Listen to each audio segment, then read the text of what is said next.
Hook. You ever have someone push you so far that you wonder if maybe, just maybe, they forgot who they're messing with? That was me, sitting on my creaky porch overlooking the quiet ripples of my lake, when I realized the Homeowners Association of the same people who were supposed to protect our community had decided they had the power to cut off my water. What they didn't know, every drop of water in this neighborhood ran through my land, my pipes, my system. They thought they could corner me. They didn't realize I held the main valve to their entire lives in my hands. I bought that lake cabin 20 years ago, before the gated community sprung up around it like weeds. Back then it was just me, the trees, the water, and the silence. Over time, people with big plans and bigger egos bought the lots around the lake. They formed an HOA promising to improve property values and maintain community standards. All I saw were inflated dues, endless rules, and a bunch of neighbors who cared more about manicured lawns than real living. At first,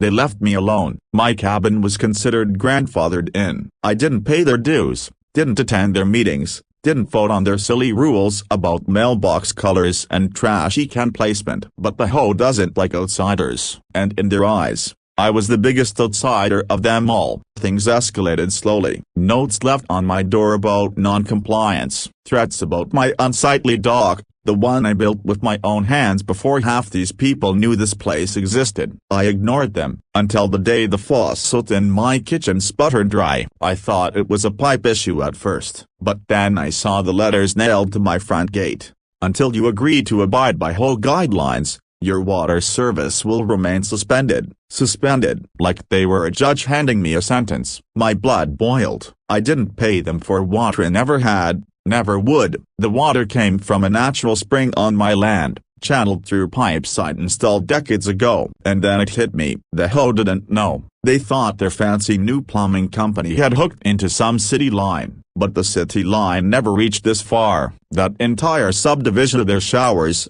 their dishwashers, their sprinklers for their overpriced lawns was fed from my spring, my pipes, my pump. At first, I laughed. It was almost too perfect. But then came the anger. They thought they could bully me. They thought they could turn off my water, not realizing their entire comfortable lives depended on me keeping the system flowing. I sat on my porch that evening, staring at the sunset painting the lake in orange and pink, and I made a decision. I wasn't going to sit quietly anymore. If they wanted a war, I'd show them what happens when you pick a fight with the one man holding all the cards. The next morning, I drove down to the pump house, a squat little building tucked at the edge of the woods on my land. I turned the key, walked inside, and there it was, the main valve. A simple wheel of steel, nothing fancy, just one twist away from cutting off the lifeline to every last house in that home. I stood there for a long moment,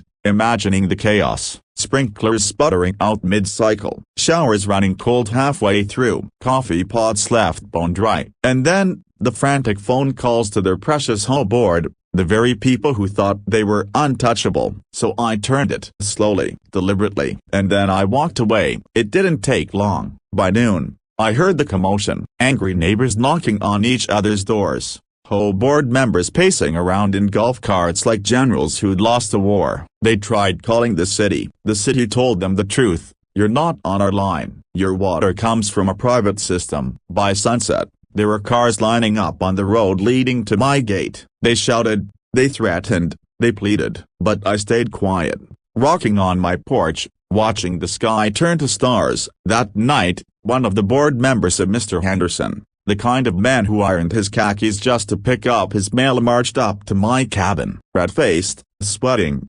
demanding I restore water immediately. I looked him dead in the eye and said, funny thing, Henderson, you thought you cut me off, but I think you'll find it's the other way around. For once, the man had nothing to say. The standoff lasted 2 days. On the third, the board folded. They agreed in writing, no more fines, no more harassment, no more attempts to force me into their home. In exchange, I reopened the valve, but I didn't do it out of spite. That night, as the water flowed back into their pipes, I realized something. Control isn't about crushing people, it's about reminding them to respect boundaries. They needed to learn that one man, standing his ground, can protect his home, his freedom, and his dignity. And I'd done exactly that. Closing message. So here's the thing. Life will always have people like that HOA bullies in suits, hiding behind rules, trying to squeeze you into their mold. But when you know your worth, when you know the ground you stand on belongs to you,